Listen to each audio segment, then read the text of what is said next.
प्रसिद्ध ज्वेलर्स दुकानामध्ये म्हणजेच रांका ज्वेलर्समध्ये एक खूप मोठी फ्रॉडची घटना आढळून आलेली आहे।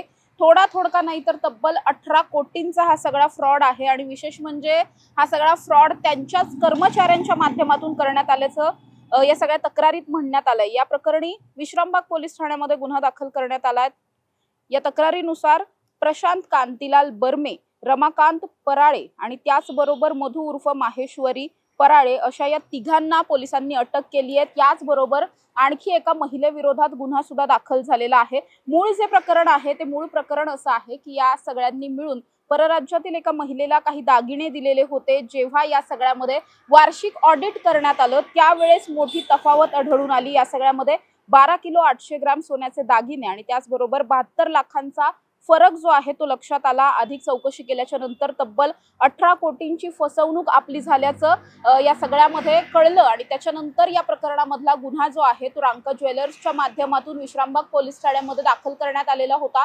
त्यानंतर पोलिसांनी सुद्धा या सगळ्यामध्ये तपास केलाय। आतापर्यंत 3 आरोपींना अटक केलेली आहे। तर परराज्यातली ही जी महिला आहे या महिलेचा सुद्धा सध्या शोध सुरू आहे। ही महिला कोण आहे आणि तिच्या माध्यमातून हे सगळे फ्रॉड आधीपासून होत होते का किंवा आणखीन काही लोकांबरोबर हे सगळे फ्रॉड झालेत का हे सुद्धा शोधलं जातं। याच दरम्यान रमाकांत नावाचा जो आरोपी आहे त्याच्या घरावरती पोलिसांनी छापेमारी सुद्धा केली आणि जवळपास 5.5 कोटींचा मुद्देमाल त्याच्या घरून जप्त करण्यात आलाय। ज्यामध्ये एक कार सुद्धा आहे, काही कॅश आहे आणि काही सोन्याचे दागिने आहेत। असे 5.5 लाखांचा मुद्देमाल जप्त करण्यात आलाय। उर्वरित सगळे पैसे आणि मुद्देमाल कुठे आहे किंवा हे दागिने कुठे आहेत या सगळ्याविषयी पोलिसांचा तपास सुरू आहे। मात्र अतिशय प्रसिद्ध आणि खूप मोठ्या या ज्वेलर्स शॉपमध्ये अशा पद्धतीची घटना घडली आणि आपल्याच कर्मचाऱ्यांकडून हे सगळं केलं गेलं असल्यामुळे सगळ्याच सोनारांची जी दुकानं आहेत किंवा सराफा व्यावसायिकांची जी दुकानं आहेत प्रत्येकच जण चिंतेत आलेला आहे। वार्षिक ऑडिटमध्ये हे सगळं प्रकरण समोर आल्यामुळे आता प्रत्येकाकडून आपापल्या दुकानाचं सुद्धा ऑडिट जे आहे ते आणखी जास्त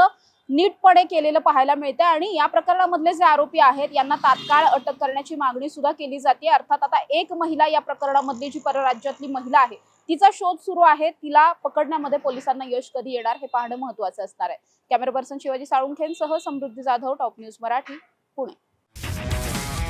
तुमची car, electric panel, data server आगीपासून सुरक्षित आहे का? नाही? मग आजच बसवा F protect temperature activated fire suppression device.